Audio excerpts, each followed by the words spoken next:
di hadapan kita telah hadir Bapak Sekretaris Jenderal.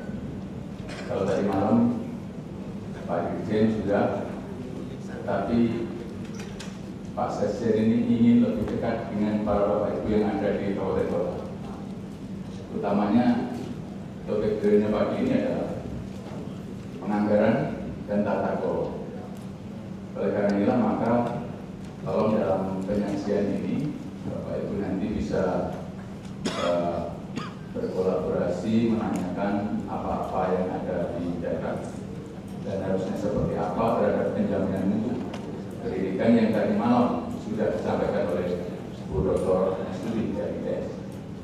Bapak Ibu yang kami hormati, memang menghadirkan dua beliaunya ini sangat susah karena schedule-nya luar biasa.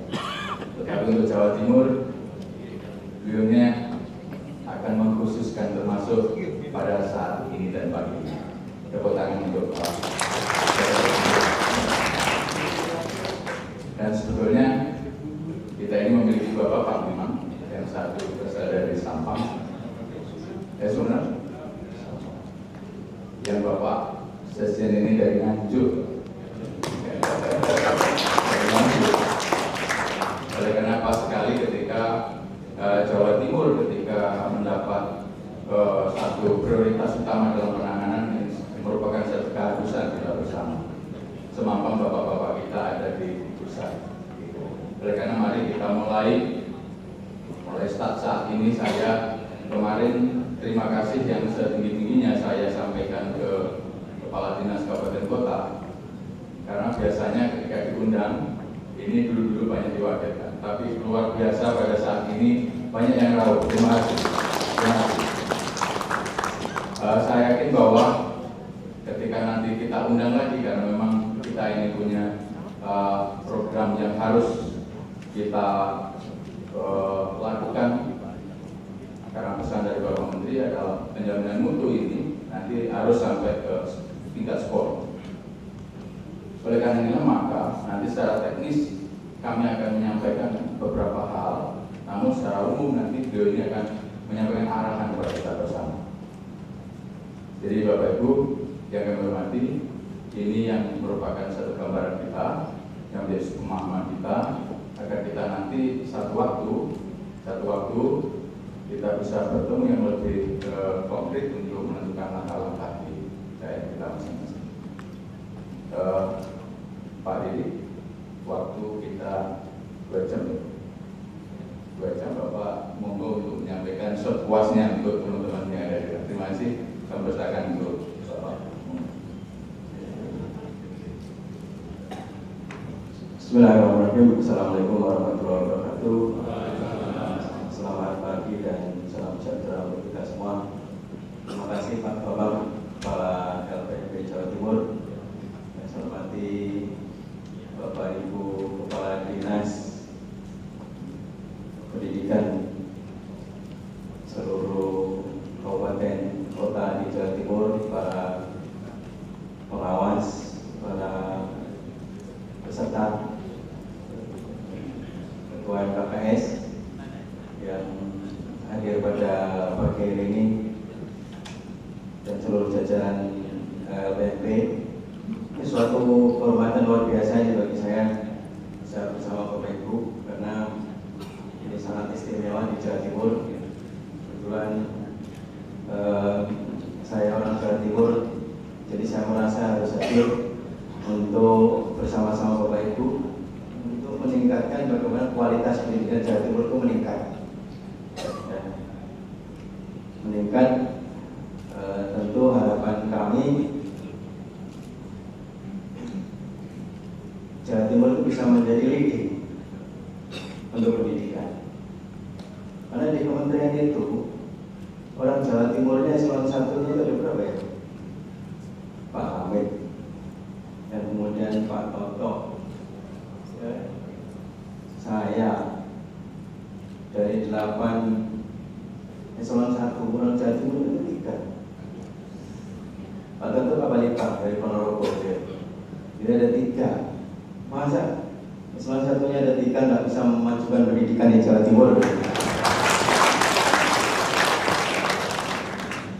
tentu untuk memajukan pendidikan itu memang nggak bisa semudah membalik tangan. Perlu upaya kerja keras dari kita semua sehingga kita bisa betul-betul memulai dari mana untuk meningkatkan pendidikan kita, khususnya kebetulan sekarang di Jawa Timur, saya ngomongnya tentang Jawa Timur. Jadi kalau ke Palu ya saya ngomong tentang Sulawesi Tengah.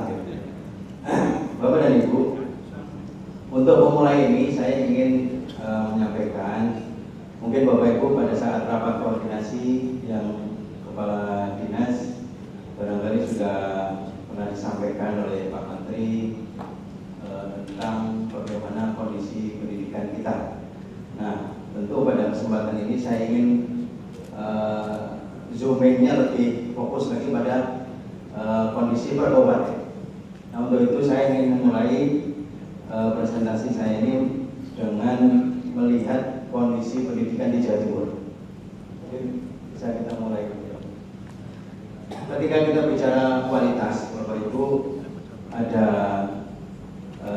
tentu indikator kualitas itu sangat banyak. Salah satu indikator selama ini yang kita gunakan adalah ujian nasional. Ujian nasional yang sudah kita gunakan sebagai salah satu tolak ukur untuk mengukur sejauh mana tingkat kualitas pendidikan di suatu sekolah atau suatu daerah. Nah, kalau dulu memang yang kita gunakan ujian nasional itu hanya nilai akademiknya, yaitu yang diwujudkan dalam kuantifikasi, misalnya nilai 6, 7, 8, 9, 10, ya, itu kuantifikasinya. Nah, pada tahun 2015 itu secara terbuka Pak Menteri sudah menyampaikan bahwa ujian nasional bukan sebagai alat kelulusan. Sudah clear gitu ya.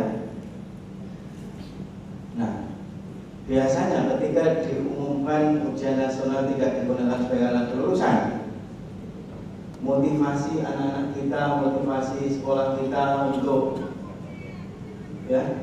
meningkatkan bagaimana belajar dengan keras itu jadi turun. Seolah-olah tidak ada hal yang bisa memotivasi. Di sisi lain, mereka juga tetap menginginkan dapat nilai yang tinggi. Kan gitu Bapak Ibu. Nah, akhirnya apa yang terjadi? Yang terjadi akhirnya itu tadi praktek contek-mencontek, ya, praktek kecurangan berjamaah itu akhirnya terjadi. Nah, oleh karena itu untuk menjaga supaya kualitas ujian nasional itu tetap tinggi, ya, maka salah satu yang kita lakukan adalah dengan menghitung indeks integritas. Indeks integritas ujian nasional. Jadi yang digunakan adalah nilai akademiknya dan nilai indeks integritas. Indeks integritas itu diukur hanya tidak mencontek atau tidak. Karena yang diukur itu adalah yang ketidakjujuran. Karena ketidakjujuran itu bisa dilacak, ya. Apakah ketidakjujuran yang berjamaah, direkayasa, itu semua bisa kita deteksi dengan ilmu yang secara akademik bisa dilakukan. Dan itu ada. Ketika satu kelas 40 orang 90% salahnya sama, itu sudah bisa diindikasi bahwa ini ada suatu proses rekayasa. Makanya itu ini yang kita lakukan, caranya seperti itu. Oleh karena itu kita selalu membuat seperti ini. Jadi harapan kita suatu saat Jawa Timur itu ada di sini semua, di kuadran 1. Kuadran 1 itu artinya indeks integritasnya tinggi, nilai ujian nasionalnya juga tinggi. Ini harapan kita. Nah, nanti saya akan tunjukkan bagaimana kondisi di Jawa Timur. Tapi kita harus sepakat dulu bahwa Jawa Timur paling tidak tahun 2016 ini itu harus pada posisi yang paling tidak di kuadran 1 dan 2 lah. Ya. Kalau misalnya masih di sini nggak apa-apa, nilainya masih rendah tapi integritasnya sudah tinggi. Jangan sampai di ketiga atau keempat. Jangan sampai di ketiga atau keempat. Nah, sekarang kita lihat kondisi Jawa Timur itu seperti apa. Next. Nah, sebelum itu ini secara nasional Bapak Ibu ya. Mungkin para kadis sudah pernah melihat ini pada saat pramuka nasional. Ini contoh SMA. SMP ini berbeda. Ini saya bawa contohnya SMA saja. Nah, ini kondisi sekolah. Titik-titik ini adalah menandakan sekolah. Sekolah kita hasil SMA, MA, IPA itu kondisinya seperti ini, Pak. Jadi masih banyak sekolah-sekolah kita yang mungkin di sini nilainya tinggi, ya, tapi integritasnya rendah. Yang kasihan itu yang di sini, Pak. Ya, udah nilainya rendah, integritasnya rendah. Ya, coba. Ini kondisi kita, Pak. Ya, IPS mirip. Ya, yang di sini ini kalau dihitung persentase mungkin berapa persen kira-kira ini? Mungkin 35 sampai 40%. Karena memang rata-rata tingkat kecurangan di SMA itu memang 60%, 66%, 66% tingkat kecurangannya. SMP kira-kira lebih tinggi atau lebih rendah? Coba angkatannya lebih rendah. Lebih tinggi. Nah, katakan lebih rendah. Nah, sedikit yang dibilang lebih rendah ya. Yang nggak angkat tangan itu yang betul. Di SMP tingkat kecurangan kita itu 90%.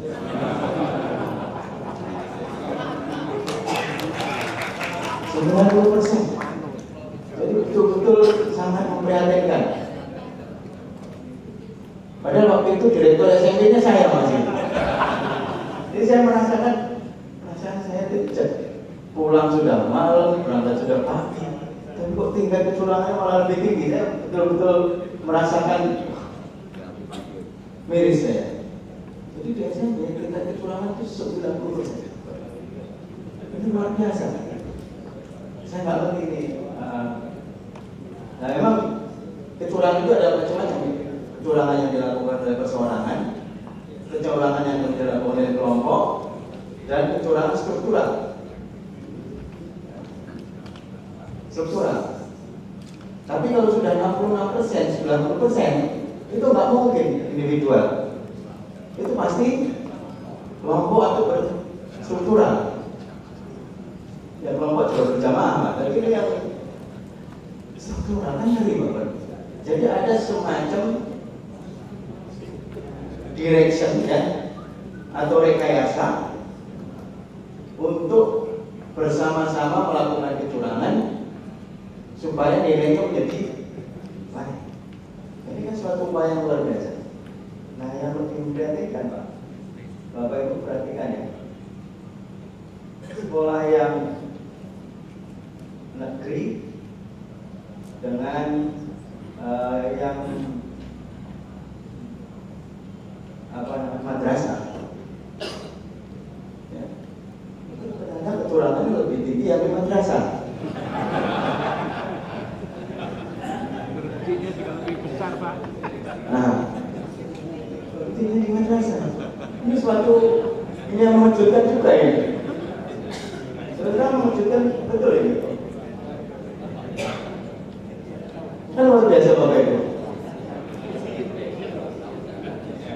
Ini kalau bercandanya semakin kuat doanya, semakin tinggi curangnya. Nah, bercanda, jangan dibawa kemana-mana bahasa jangan bercanda. Jadi luar biasa ini kita hanya memotret, Pak. Jadi tidak jadi betul-betul diambil data real dari ujian sekolah anak-anak itu. Ya. Kalau Bapak nanya Apakah ada nilai individualnya anak-anak? Ada, semua ada. Pokoknya itu ujian nasional semuanya ada di kementerian. Soalnya yang mengolah data ini bagus pending, pusat penilaian. Lanjut. Nah, sekarang bagaimana Jawa Timur? Ini Jawa Timur ya Pak. Coba Bapak perhatikan betul. Jawa Timur itu ada di kementerian mana?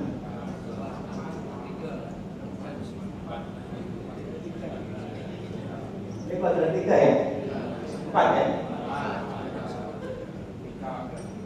Jadi Jawa Timur Pak. Ini titik ini menandakan kabupaten. Ya. Ini menandakan kabupaten Pak. Jadi ada kabupaten yang di sini. Ini artinya dia tingkat integritasnya berapa ini? Rendah. UN-nya ya kalau di sini nggak ada 80 ya. Termasuk tinggi lah. Lumayan ini, tapi belum termasuk passing grade yang kita tentukan kemarin. Kemarin kita memberikan sertifikat atau penghargaan, Pak Menteri memberikan penghargaan kepada 17.000 sekolah yang indeks integritasnya di atas 80%. Di atas 80%. Nah ini Jawa Timur sayangnya ada di sini semua Pak. Ini rata-rata kabupaten ya Bapak Ibu ya. Ini kalau di Zoom, misalnya yang terendah ini sengaja saya nggak menyebutkan kabupatennya Pak. Tapi Bapak Ibu mungkin sudah merasa sendiri-sendiri. Kabupaten saya ada di mana? Kira-kira gitu. Yang merasa. Ini sengaja saya ungkap Bapak Ibu supaya kita sama-sama mumpung ini sebelum ujian nasional. Ujian nasional tanggal 4 April ya. Tanggal 4 April ya. Jadi harapan saya tanggal 4 April nanti itu ada perubahan yang luar biasa. Nah, oleh karena itu saya tunjukkan dulu kondisinya seperti ini. SMA semuanya di kuadran A. SMK sama sekali doang. Ternyata seluruh kabupaten kota di Jawa Timur itu ada di kuadran 4. Kalau katakan passing grade-nya batas integritas yang kita gunakan itu 80, semuanya di bawah 80. Oke lanjut, cuma sekarang tadi gak ada yang zoom satu tadi gak ada ya. Tadi ini saya mau zoom satu kabupaten yang terendah tadi, berapa sekolah yang kabupaten terendah itu, berapa sekolah yang punya nilai di kuadran 1. Cuma datanya belum diolah ya. Soalnya datanya ada, cuma karena tadi saya koreksinya masih baru di pesawat, jadi nggak sempat dibikin oleh teman-teman. Nah, tadi itu kondisi anak-anak kita, Bapak Ibu. Sekarang bagaimana kondisi gurunya? Ya, ini kondisi guru di Jawa Timur hasil uji kompetensi kemarin. Jadi kemarin kita menguji 2.699.000 guru, ya. Dari hasil uji kompetensi ini rata-rata kita sudah naik. 3 tahun yang lalu rata-rata kita 43, sekian. Tahun ini sudah 56,69. Jadi masuk akal lah kalau kita minta siswa kita lulus dengan nilai 5,5. Karena kemarin itu kita minta anak kita lulus 5,5, rata-rata gurunya 43,5. Ya, ini lebih masuk akal. Nah, Jawa Timur itu ada di urutan keempat. Kita berikan plus ke Jawa Timur. Tapi yang jadi pertanyaannya Bapak Ibu, kenapa gurunya kualitasnya bagus, kok muridnya ada di kuadran 4? Nah, ini menjadi pertanyaan Bapak Ibu semua. Apa sebenarnya yang terjadi? Itu silakan dianalisis nanti. Dianalisis dengan cara yang benar. Ya. dengan pakai teori-teori yang bisa dipertanggungjawabkan. Itu Bapak Ibu analisis. Kenapa? Gurunya sudah bagus. Ya. Ini guru, kita lihat sekarang. Lanjut. Ini per kabupaten. Nah, ini kondisi per kabupaten. Ya, rata-rata nasionalnya sekian. Kemudian paling tinggi mana ini? Malang.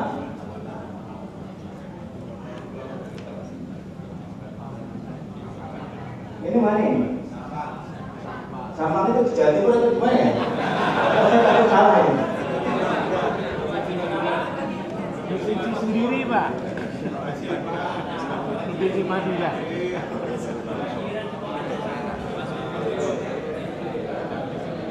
Ini Pak, ini rata-rata uji kompetensi guru di Jawa Timur. Ya, Bapak Ibu. Ini harus menjadi acuan kita. Nah, nanti kalau Bapak tanya, rata-rata untuk guru mata pelajaran IPA berapa rata-ratanya ada? Untuk matematik berapa ada? Ini baru per kabupaten. Nanti kalau Bapak tanya, misalnya yang nilai guru matematika yang terendah namanya siapa, ada. Lengkap Bapak Ibu. Ya. Lengkap. Jadi dunia ini sudah terbuka selebar-lebarnya. Tidak ada yang ditutup-tutupi. Semua dibuka. Ya. Jadi ini mulai yang ranking terjadi berapa nih?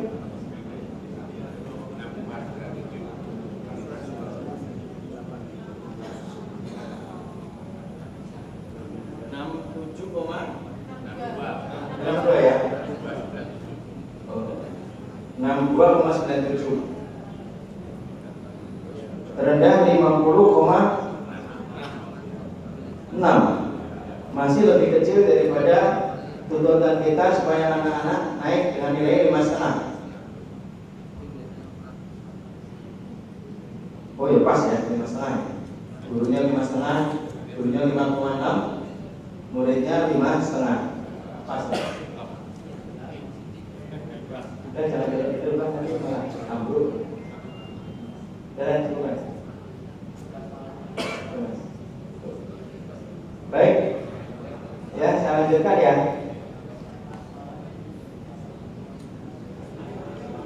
Wah, malam miring. Malam miring.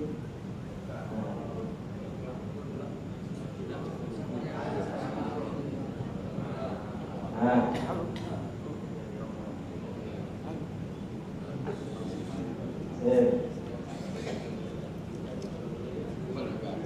Ada, Mas. Sudah.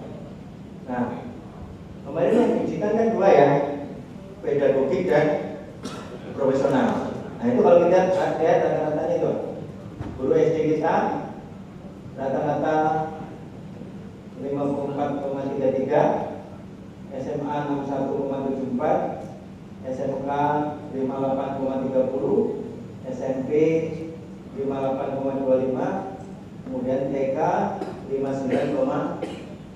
Jadi makanya rata-rata nasionalnya 56,69. Nanti Bapak nggak usah tanya, itu gimana cara hitungnya Pak Didi? Itu bukan porsi saya. Saya hanya menggunakan data ini. Kalau nanya gimana cara hitungnya, nanya yang pengolah statistiknya. Nah, jadi ini Pak, ini untuk dasar pembinaan kita saja. Nah, lanjut.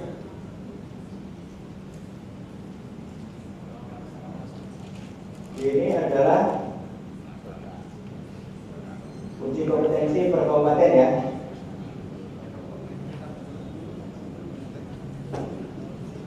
Konsisten kan yang tertinggi ya?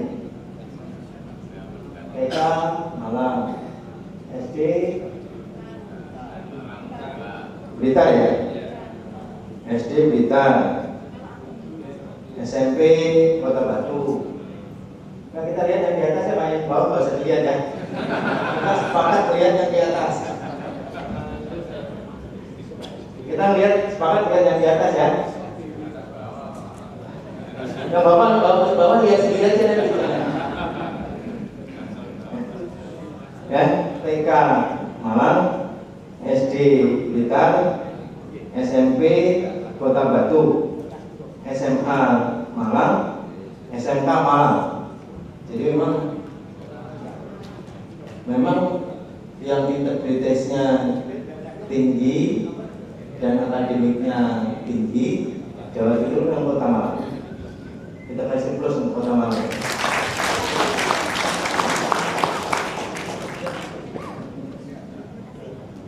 Yang di bawah silahkan dilihat sendiri.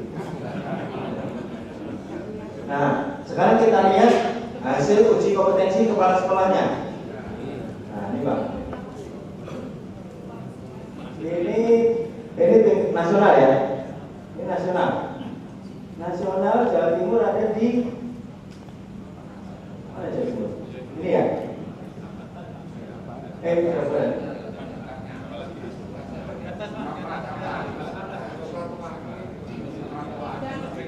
Oh bukan, Jawa Timur itu merah. Ini Jawa Timur. Ranking berapa nih? 1, 2, 3, 4, 5, 6, 7. Lumayan. Daripada yang di sini kan? Nah, kepala sekolahnya di ranking 7. Pengawasnya sama. Jadi kepala sekolah gurunya bagus. Kan tadi gurunya bagus kayaknya kan? Kepala sekolahnya lumayan. Pengawasnya lumayan. Kenapa hasil siswanya masih ada? Loh, apa muridnya pada saat diajar itu nggak ada muridnya? Muridnya keluar semua.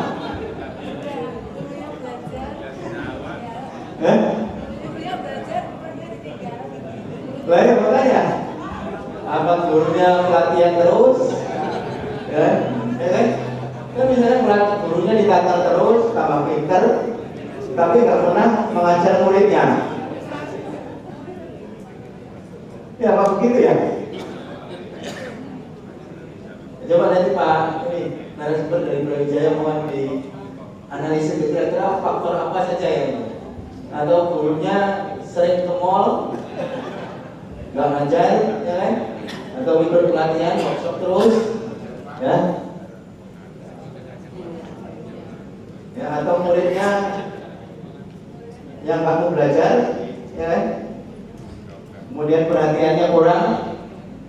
Perhatian dari kepala sekolahnya kurang sehingga anak-anaknya tidak ada semangat untuk belajar. Jadi kalau kita lihat rata-ratanya itu kan di atas rata-rata 45,92 untuk kepala sekolah, kemudian untuk pengawas 41,49. Lanjut. Nah ini rata-rata Provinsi Jawa Timur kan ya? Ini Provinsi Jawa Timur. Memang konsisten Pak nih Pak. Yang atas deh, kalau lihat bawah lagi saya lupa. Nah, di Kota Blitar ya. Kota Blitar, kemudian Kota Mojokerto, kota-kota ya. Kota-kota rata-rata bagus. Kota-kota. Ya. Baik, lanjut. Jadi pengawasnya juga gitu. Konsisten. Ini aja yang bersaing, ini aja nih kayaknya. Empat ini yang bersaing. Ya. Lanjut. Nggak usah terlalu ini nanti Bapak Ibu stres. Nah, coba sekarang kita lihat lebih dalam. Saya di sini aja.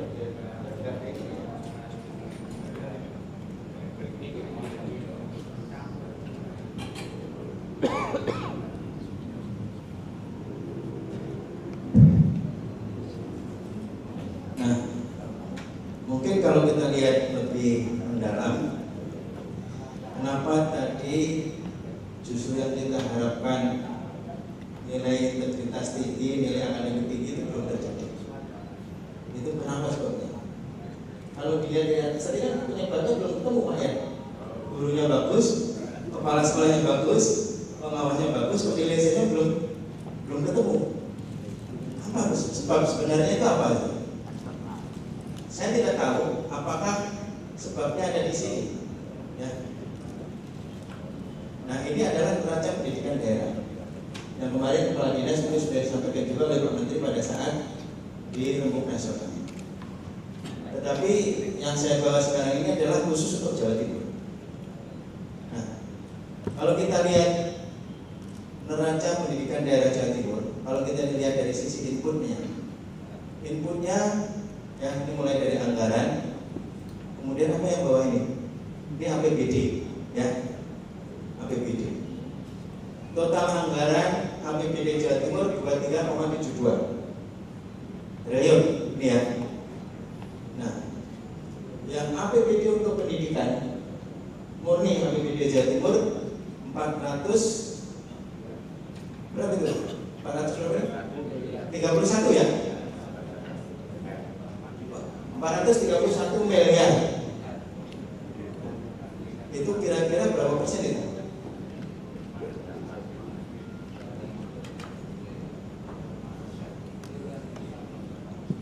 Nah, dari APBN-nya Bapak Ibu 3,68 triliun.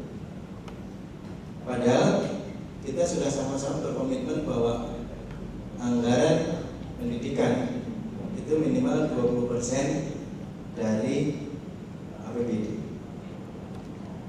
Sekarang kita hitung, apakah 431 ini 20% dari APBD?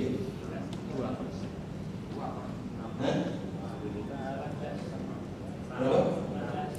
15.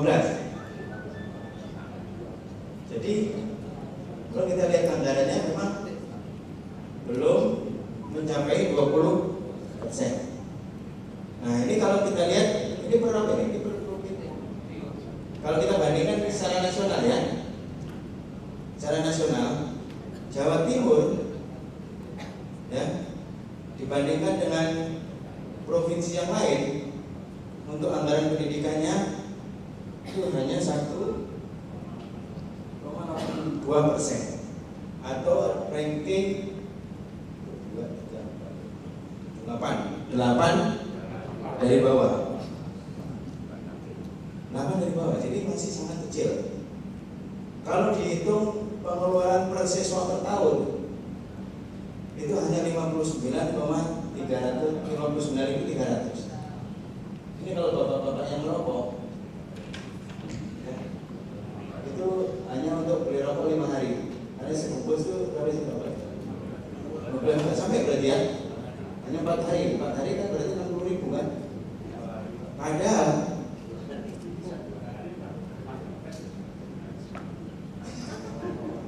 coba anak-anak kita Pak dari Jawa Timur itu hanya menganggarkan 59.300 per anak per tahun. 59.000 per anak per tahun. Nah, jadi tidak mungkin ini salah satu sebabnya. Bisa jadi kan biaya operasionalnya kurang. Jadi tapi kalau kita lihat dalam Laskar Pelangi enggak tuh. Ya, lihat dalam Laskar Pelangi itu enggak tuh. Ya. Mereka nggak punya duit. Ya, gedungnya jelek. Ya. Tapi kualitasnya juga bagus. Oke, cerita film ya. Film. Tapi film itu kan bagian dari potret kehidupan. Jadi memang ada yang seperti itu tadi. Jadi harus kita sebagai pembanding juga. Nah, ini tadi yang sudah saya sampaikan tadi. Jadi ini kita ingin melihat APBD-nya seberapa. Nah, coba kita lihat per kabupaten. Nah, per kabupaten. Saya ingin lihat lebih jauh lagi kabupaten itu seperti apa. Nah, memang ada persoalan Mbak, Bapak Bapak Ibu di kita ini. Di kita ini ada persoalan semakin besar dana transfer. Ini kan dana transfer ini bentuknya dalam bentuk DAK, dalam bentuk BOS, tunjangan sertifikasi guru, kemudian termasuk gaji. Gaji itu kan dihitung dari APBN, Pak. Nanti saya jelaskan di belakang ada nanti.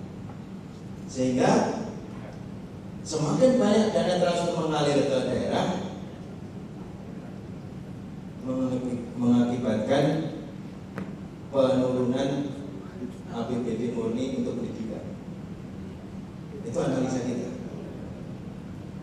Jadi semakin banyak yang dibicarakan, ternyata APBD bukan diperbesar, tapi malah diperkecil. Sehingga apa?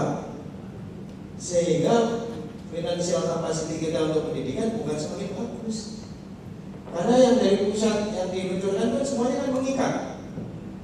Kan nggak bisa dana DHK digunakan untuk pelatihan, kan nggak bisa.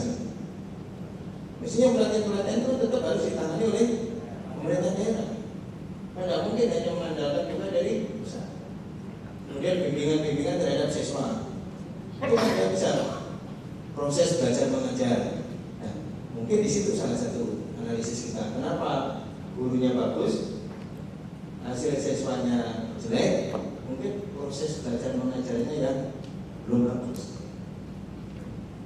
belum terjadi transfer of knowledge-nya. Ini salah satu analisa kita. Ini contoh nih Kota Malang ya, ini Kota Malang. Nah, kenapa Kota Malang bagus? Ini salah satu, ternyata APBD-nya murni ya itu 26 miliar atau setara dengan 6,97%. Ini pun belum 20% sebetulnya. Tapi kalau Bapak Ibu menghitung bahwa APBN pendidikan itu ini plus ini, ya, itu memang sudah di atas 20%. Nah, saya yang DPRD sudah menghitung ini.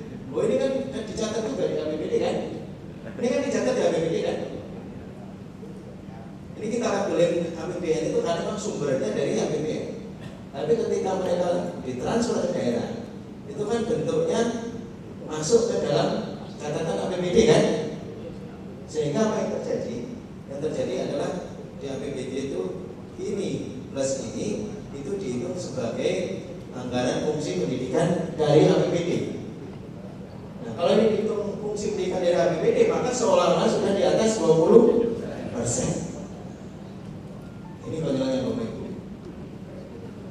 Malah masih lumayan Pak, 6,97.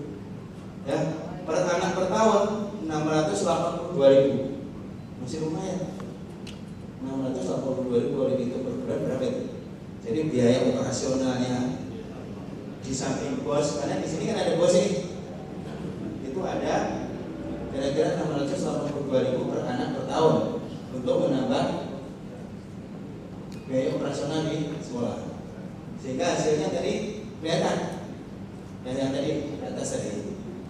Ini mungkin salah satu sebabnya di sini ini saya tunjukkan kepada Bapak Ibu untuk nanti supaya berkomunikasi dengan daerahnya masing-masing, dengan bupatinya, dengan DPRD-nya, bahwa pusat itu punya potret ini. Dan potret ini sekarang yang punya bukan hanya pusat, semua masyarakat tahu. Karena kemarin DPR juga sudah kita kasih data ini. Dan kita kasih data ini, termasuk indeks integritas DPR sudah punya. Karena memang kita serahkan resmi kepada mereka. Nah, harapannya kita sama-sama. Data pendidikan itu harus diketahui semua orang, karena pendidikan itu tidak harus hanya diurus oleh pemerintah. Semua harus ikut mengurus, karena undang-undangnya kan gitu. Pendidikan adalah tanggung jawab pemerintah, pemerintah daerah dan masyarakat. Jadi pelibatan publik itu perlu. Lanjut. Ini Kota Malang. Ada lagi nggak?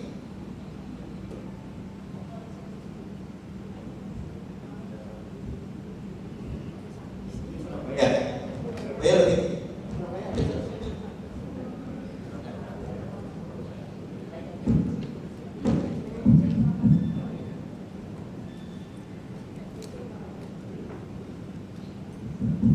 Nah, ini Surabaya Bapak Ibu. Surabaya 7,7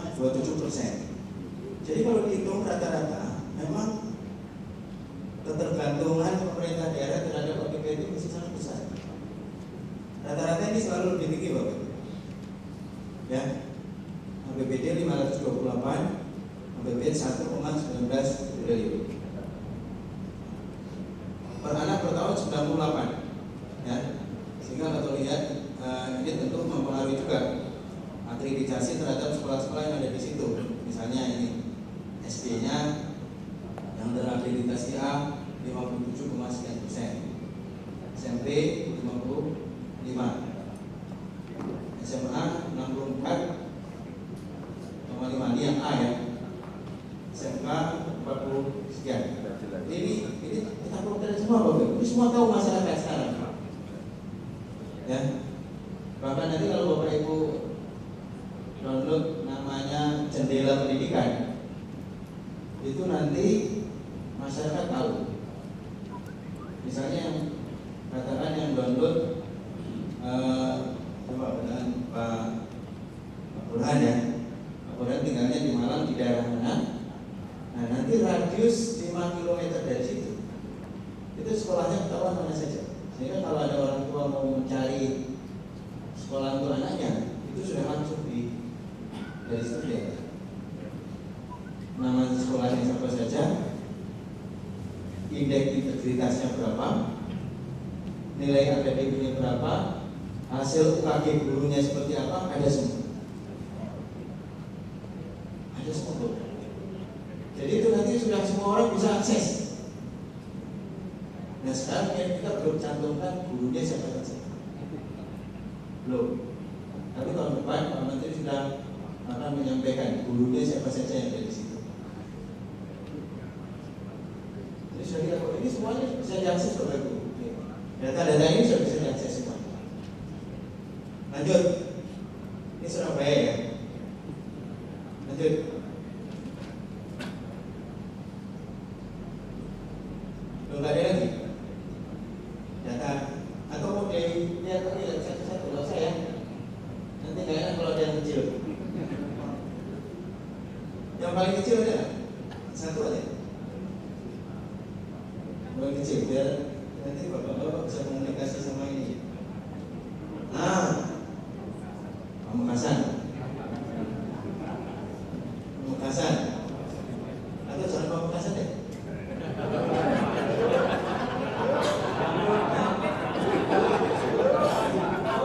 Atau kampungnya Wali sebenarnya.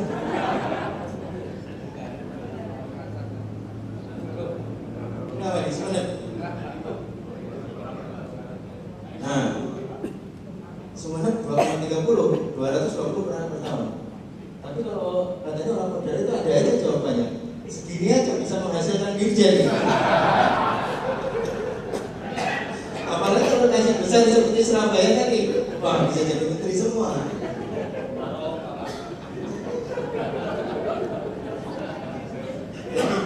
Yang bercanda Pak ya, kalau tersinggung saya suka bercanda. Kalau seperti itu jawabannya. Ini kan bisa menghasilkan dirjen di kasmet lagi kan?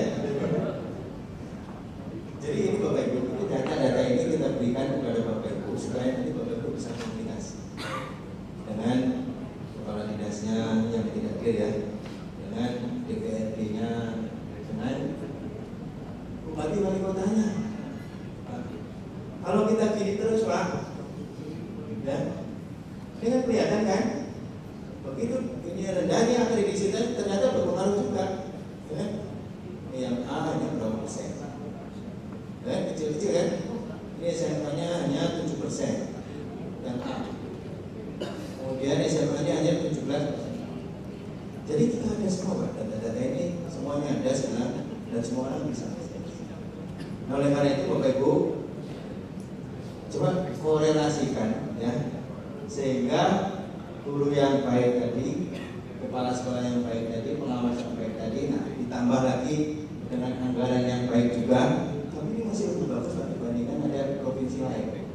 Dan contoh NTT itu per anak per tahun dia hanya masih anggaran 38.700 rupiah setahun. Makanya kalau kualitas pendidikan di NTT rendah itu ya usaha. Ini masih lumayan. Walaupun tinggi tapi integritasnya masih rendah. Nah, Bapak Ibu, kesepakatan kita, niat kita bersama saya kira bagaimana tahun 2019 16 ini ujian nanti itu Bapak Ibu integritasnya kembali lagi coba integritas kita integritas tadi sebelum buka masalah integritas tadi terus satu lagi. Nah ini nanti harapan kita Bapak Ibu semuanya ada di sini. Sanggup ya Bapak Ibu ya? Orang kompak ini. Sanggup ya Bapak Ibu? Karena yang menentukan ini Bapak Ibu ada di sini nih. Kalau Bapak Ibu bilang semuanya jujur, ya insya Allah sekolah akan turun. Saya bukan punya sekolah Bapak, saya punya sekolah swasta. Begitu selesai ujian, kepala sekolahnya dipanggil oleh adalah rumah yang dinas. Mas ini tolong nilainya sama katral.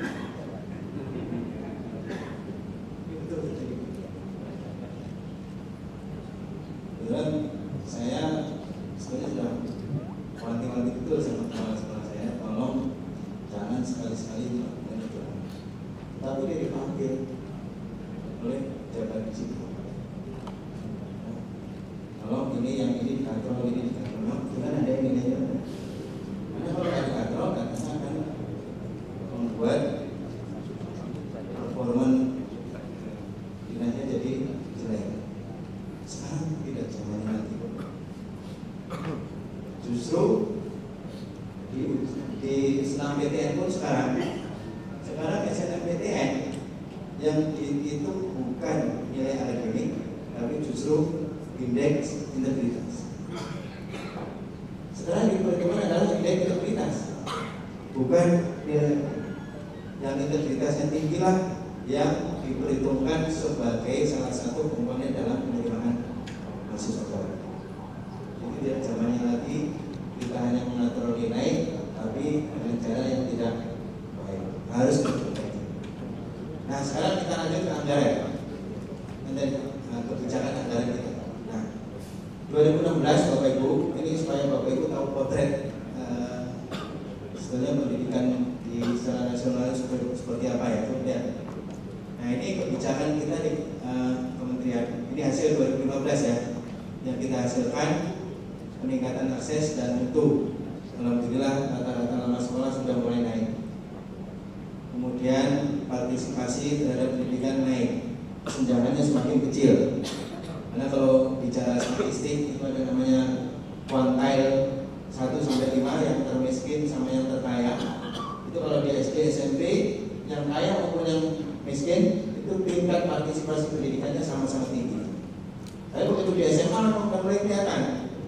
Di SMA yang termiskin sama yang terkaya itu udah mulai jomplang. Yang miskin itu mulai lebih rendah tingkat partisipasi pendidikan. Sehingga tidak heran kalau yang masuk di perguruan tinggi itu rata-rata adalah yang menengah atas ke bawah. Maka program bidik misi itu bagus. Bidik misi itu bagus.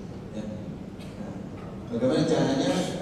Sekarang bidik misi itu justru sudah mulai menggait itu dari SMA kelas 1. Yang miskin-miskin yang bagus-bagus, dan itu sudah mulai di talent scouting.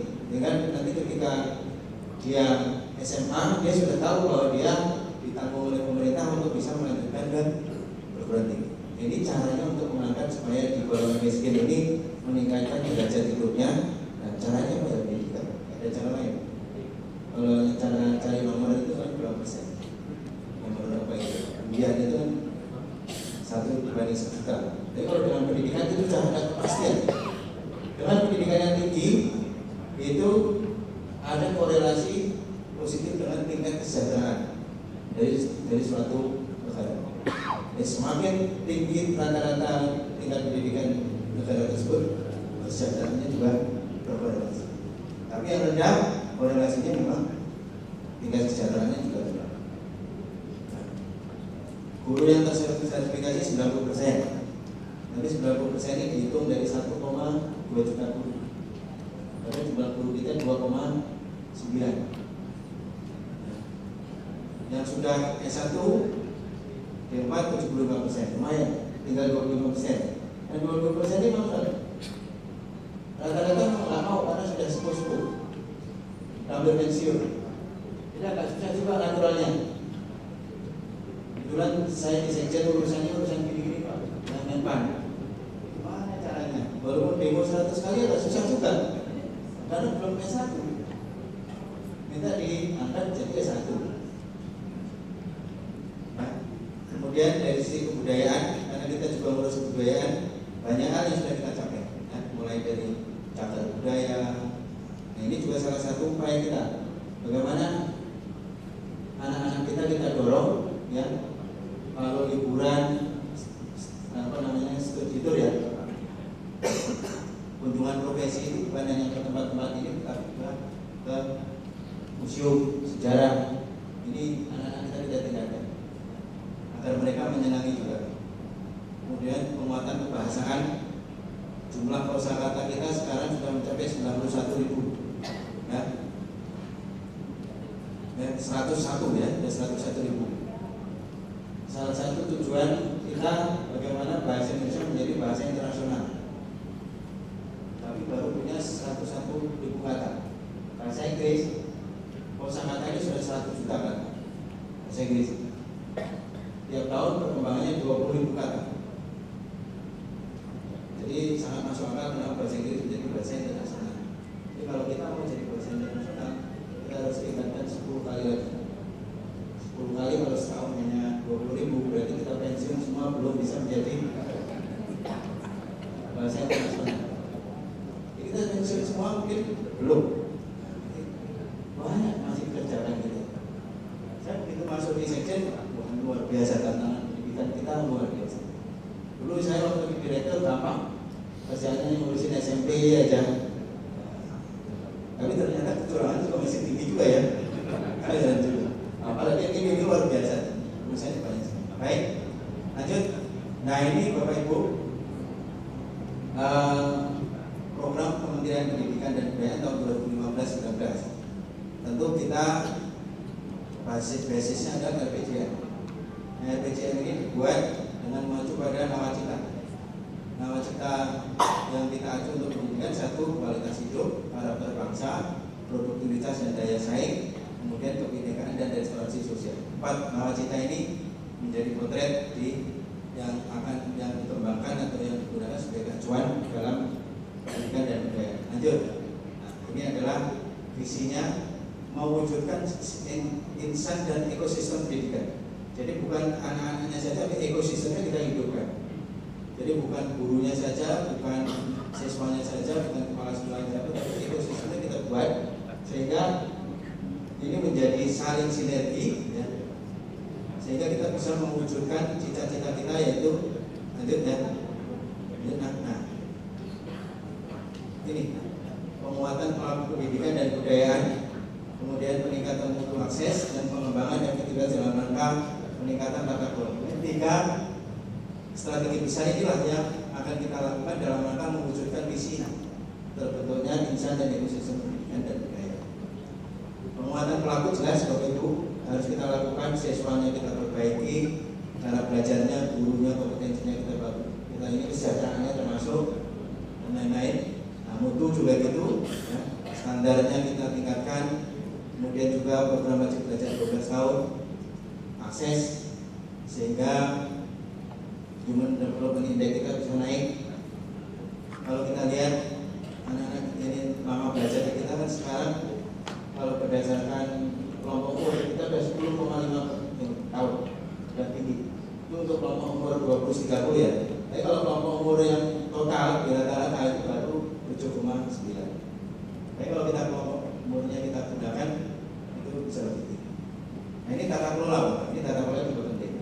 Kita harus menjamin dana BOS, dana DAK, dana sertifikasi guru itu kita gunakan, kita manfaatkan yang baik dan kita kelola dengan benar. Jangan sampai dana BOS itu banyak yang bocor. Karena dana BOS kita ini total 43 triliun. Kalau bocor 10% itu sudah 4,3 triliun. 4,3 triliun itu kalau buat sekolah, satu sekolah 2 miliar, itu sudah 20 sekolah. Berapa yang diberikan kepada kita bocor? Lanjut. Nah ini sasaran pembangunan kita, saya kira menjawab tadi. Lanjut saja ya. Nah, tujuan kita 2016, harapan kita PAUD 70,85, sehingga mulai tahun 2016 ini semua PAUD di seluruh Indonesia itu semua dapat BOP, ya. Dananya dari transfer ke kabupaten. Jadi kita sama-sama mungkin sudah masuk ya Bapak Ibu ya. Bapak Ibu tahu nggak kalau BOP PAUD 2016 ini dibiayai dari pusat? Sudah tahu semua ya? Belum ya? Tahu. Jadi Bapak Ibu, seluruh PAUD yang ada di tempat Bapak Ibu mulai 2016 ini diberi namanya BOP PAUD. Kalau Bapak Ibu belum punya cukisnya, segera minta cukisnya. Sudah ya? Cukis sudah ada ya? Mesti sudah tahu. Jadi 190.160 lembaga sampel jumlahnya. Di seluruh Indonesia ini semuanya dapat BOP PAUD. Tapi bukan berarti nanti dapat BOP PAUD kalau ada bantuan dari Bapak Ibu dicopot, jangan. Itu tetap harus ditampung karena itu kecil. Kalau di breakdown per sekolah paling dapat 12 juta ya, sampai berapa range-nya. Jadi masih kecil sekali. Karena guru-guru TK guru itu kan rata-rata gajinya berapa ya? 250, 300. Itu lebih rendah dari UMR. UMR-nya 3 juta. Jadi Bapak Ibu jangan sampai karena ada BOP PAUD, kemudian dana APBD untuk PAUD dihapus. Karena kecenderungan itu memang ada. Semakin tinggi dana transfer ditingkatkan, maka semakin mengecil juga dana dari APBD. Nah ini jangan sampai terjadi Pak. Kalau Bapak lakukan juga, nanti itu namanya paut-pautan nanti. Nah, kalau paut-pautan, lebih baik pautnya ditutup saja. Karena nanti rusak jadinya anak-anak ini. Nah, jadi justru diajarin cari itu, baca tulis itu, padahal di TK itu adalah bermain. Maksudnya bermain. Cuma karena nggak ada biayanya, terus akhirnya anak-anak suruh cari itu. Ini harus diturunkan ya. Kemudian yang lain-lain ya, APK, BM, ini kita lanjut aja. Nah ini sasaran kita Pak. Kita tahun 2016 akan memberikan beasiswa prestasi 44.000 ya, BOS, PKLK, kemudian membangun ruang kelas 16.000. Ini semuanya buat Bapak bisa akses ini. Bapak Ibu bisa akses ya. Kemudian membangun sekolah 900 sekolah. Ini kebanyakan di SMK. Kalau Bapak Ibu punya mengusulkan SMK segera, karena sekarang bentuknya bukan bansos Pak. Bentuknya bantuan pemerintah, dan itu tidak bansos tapi belanja barang. Desember harus selesai. Kalau dulu boleh lewat ya, karena aturan bansos, sekarang Desember harus selesai, jadi nggak bisa lewat. Ini aturan Kementerian Keuangan, bukan aturan Dikbud. Kalau Dikbud pokoknya tetap bansos. Aturan Kementerian Keuangan memaksa kita untuk menjadi belanja barang. Kemudian ada rehab kita 22.000. Jadi Bapak Ibu tinggal kasih datanya aja. Bapak Ibu untuk memperoleh ini nggak perlu pakai duit, semuanya cukup dengan data. Kalau dulu Bapak Ibu nggak usah datang ke Jakarta, cukup datanya, tapi ada datanya. Karena kalau nggak ada datanya kita nggak bisa apa-apa. Datanya sampaikan. Perjalanan kurikulum sedang kita lakukan. Bulan Juli ini insya Allah 25% sekolah kita sudah dengan K13. Jadi nggak ada isu K13 dihapuskan, K13 tetap jalan. Yang adalah kita perbaiki implementasi. Supaya nggak kayak kemarin, punya telat, banyak yang salah, ya kan? Sekolah belum siap, sekarang kita perlahan. Tapi insya Allah 2019 bisa mencapai 100%. Lanjut. Ini termasuk revitalisasi ini budaya nih ya. Revitalisasi di desa adat, komunitas budaya, cagar budaya. Ini jadi Bapak Ibu yang punya budaya di bawah pendidikan ya. Ada yang bawah, ada yang enggak ya. Lanjut ya. Nah ini Bapak Ibu, ini adalah figur APBN kita. Ini supaya Bapak Ibu tahu, jangan sampai Bapak Ibu juga sama pendapatnya dengan orang umum bahwa pusat itu mengelola 20% ini. Ya. Jadi kalau kita lihat struktur anggaran pendidikan itu seperti ini Bapak Ibu. Ya, 2015 kemarin kita dapat 408. Kenapa 408? Karena APBN-nya 1.984 triliun. 2016 APBN kita 2.095 triliun. 2095 20%-nya 419. 20%-nya. Ya. Nah, 20% 419 ini kalau kita lihat dari belanjanya, ada yang namanya belanja pusat, ya, ada yang namanya belanja transfer daerah, ya, belanja transfer daerah. Yang belanja pusat itu hanya 146 triliun, Pak. Yang banyak itu adalah belanja daerah, 267. Ya. Coba sekarang kita lihat belanja pusat. Belanja pusat yang mengelola pendidikan itu bukan hanya Kemdikbud, Pak. Ya. Kemdikbud itu hanya 49,2 triliun. Jadi yang kita kelola 2016 pusat itu 49,2.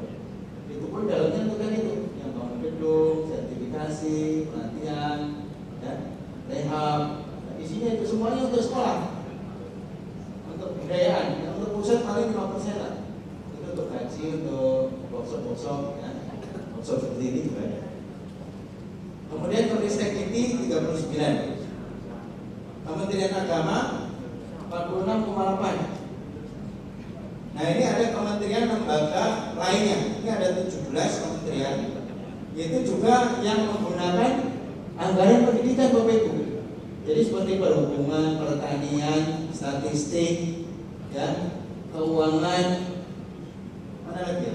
Kesehatan, ada 17 pokoknya.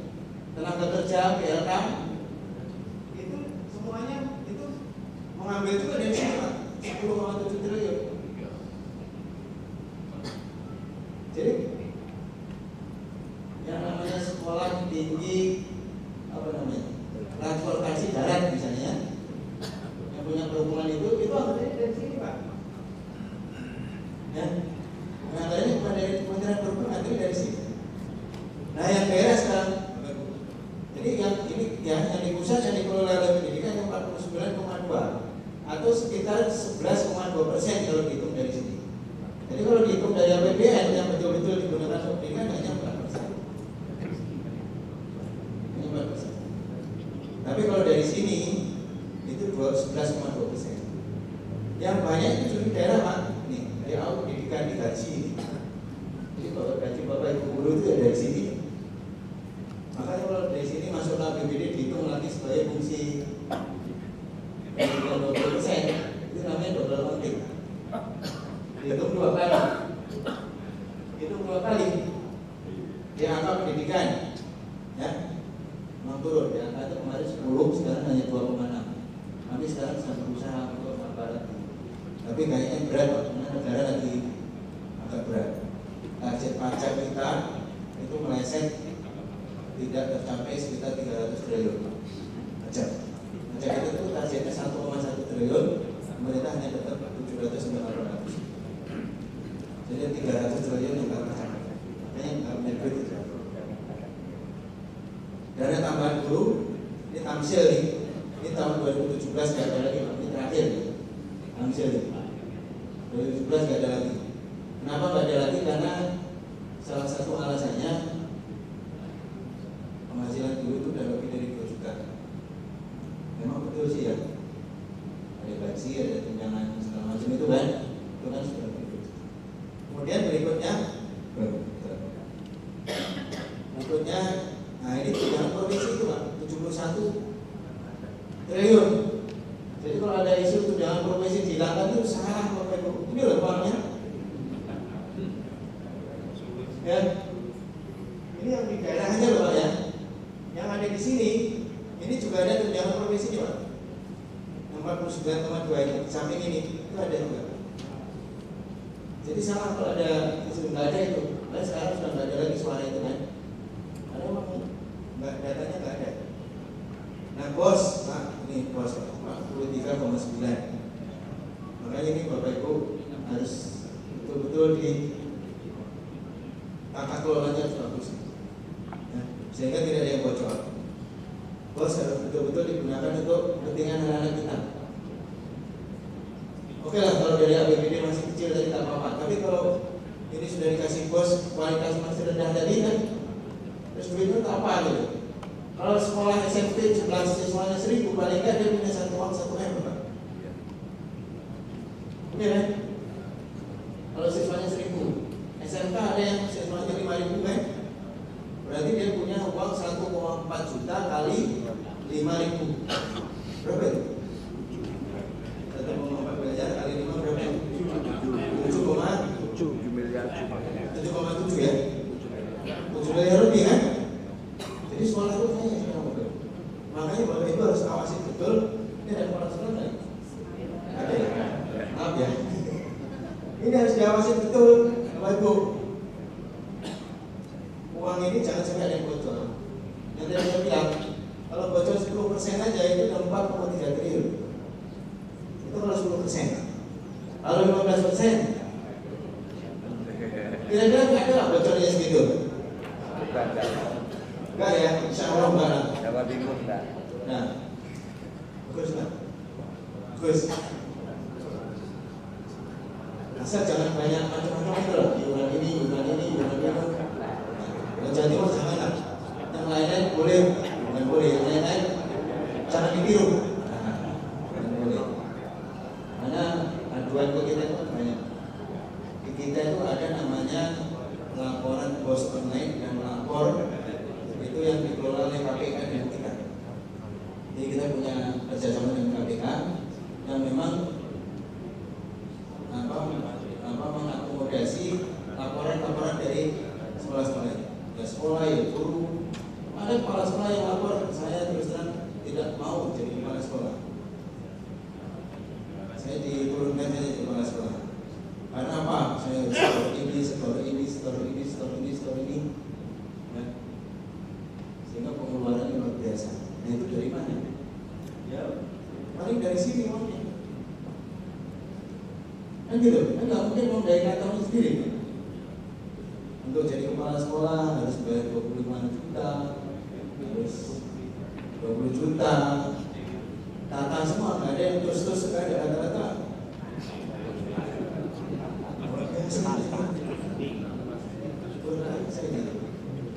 Ribuan itu nggak ada, rata-rata tata sama. Pak, kami berusaha untuk jadi salah satu serupiah Pak, jadi yang paling ada. Jadi makanya Bapak Ibu kalau ke pusat jangan membawa uang, bawa data saja. Kalau bawa untuk belanja silakan, tapi jangan membawa uang untuk berikan pada teman-teman libur. Jangan sampai Bapak. Nah kalau ketahuan itu risikonya berat juga. Jadi untuk mengakses program-program tadi nggak perlu pakai uang. Silakan bawa data aja. Nah ini Pak, ini BOP PAUD Pak. Ya, 2,281 ini adalah BOP PAUD. Jadi total PAUD kita itu punya uang 2,2 triliun, 2,3 triliun. Ini untuk PAUD. Ini termasuk uang yang ada buat Bapak Ibu. Makanya tertibkan Bapak Ibu.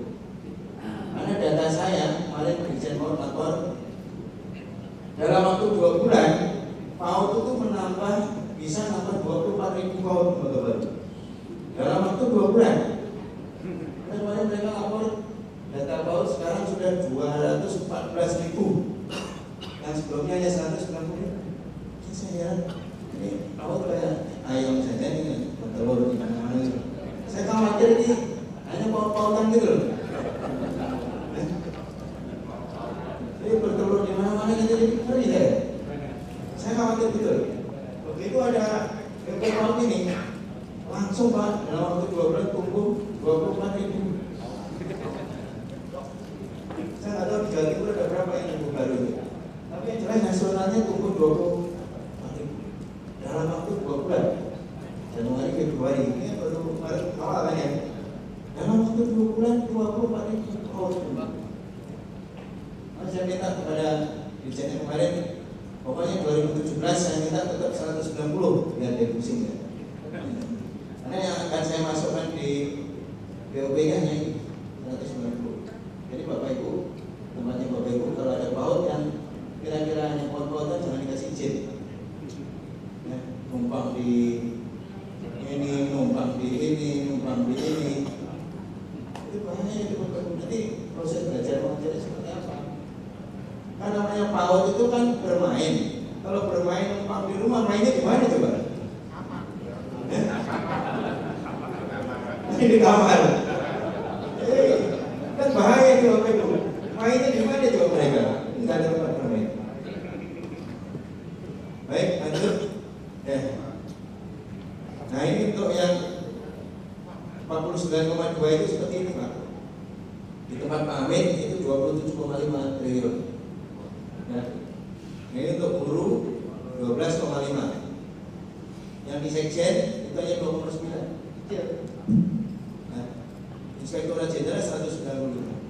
Nah, saya sekali lagi 49 itu paling banyak adalah untuk pelayanan kembali ke sekolah dan ke masyarakat. Jasmen, PAUD, ya. Ini kurikulum nih, sini kurikulum penilaian ujian nasional di sini. Ya. Kemudian guru, tenaga pendidikan, budaya, ini kan semua untuk masyarakat. Jadi hanya di pusat itu hanya 5%, nggak lebih dari itu. Karena di sekjen ini juga ada blockchain di sini. Di sini ada bantuan pemerintah untuk buat musola, untuk pemakaran. Ya. Kalau di Bidata kan nggak ada pemakaran, nah di sini ada Pak. Jadi Bapak kalau mau musul pemakaran sekolah ya, bukan pemakaran rumah ya.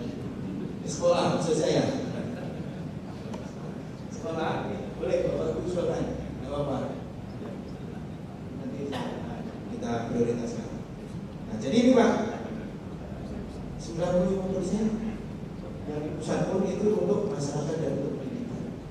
Nah kalau udah segitu banyak digelontorkan untuk masyarakat untuk pendidikan, kok mutunya masih belum naik tadi kemana ya?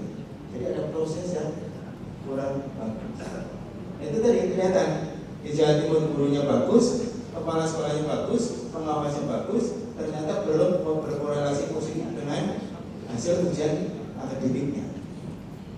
Akademiknya bagus, tetapi integritasnya belum bagus. Artinya apa? Nilai akademik sebetulnya belum bagus. Hanya nilai bagus itu diperoleh dengan cara kurang. Kan gitu kesimpulannya. Nah, ini yang harus kita sama-sama tingkatkan. Untuk Jawa Timur, sekali lagi kita sama-sama komit, Bapak, nah, integritasnya harus di pelajaran 1 dan 2. Ya, itu harus menjadi komitmen kita bersama. Ya, kecurangan harus menjadi common enemy, musuh bersama. Ya. Dan caranya gampang. Caranya gampang. Gak usah melakukan. Selesai. Ya kan kalau nilai kan harus belajar keras Pak ya. Tapi kalau kecurangan cukup jangan lakukan. Udah selesai. Gak perlu effort apa-apa Pak. Gak perlu usaha apa.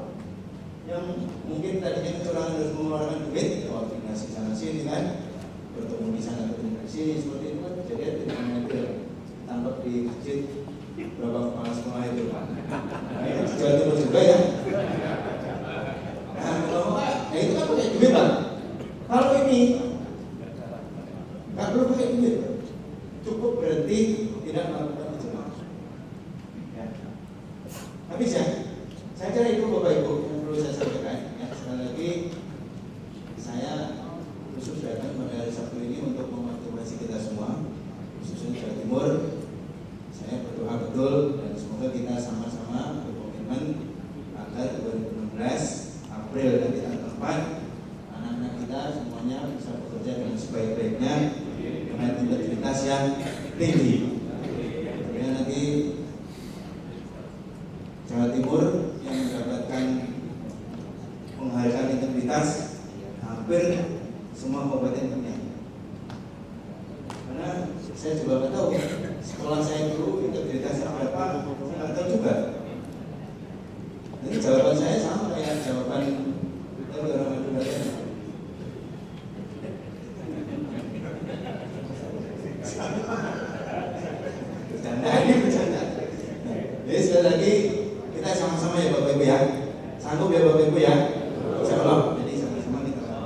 Semoga 2019 kualitas pendidikan Jawa Timur betul-betul bisa kita tingkatkan. Terima kasih. Assalamualaikum warahmatullahi wabarakatuh.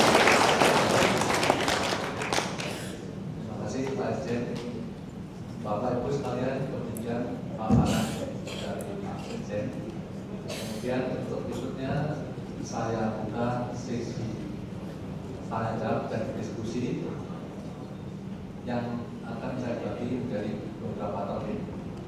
Kemudian satu topik, kemudian saya. Waktu yang tersedia hanya 30 menit, sehingga saya membuka dari satu termin saja, yaitu 5 orang penanya. Kemudian untuk setiap penanya tolong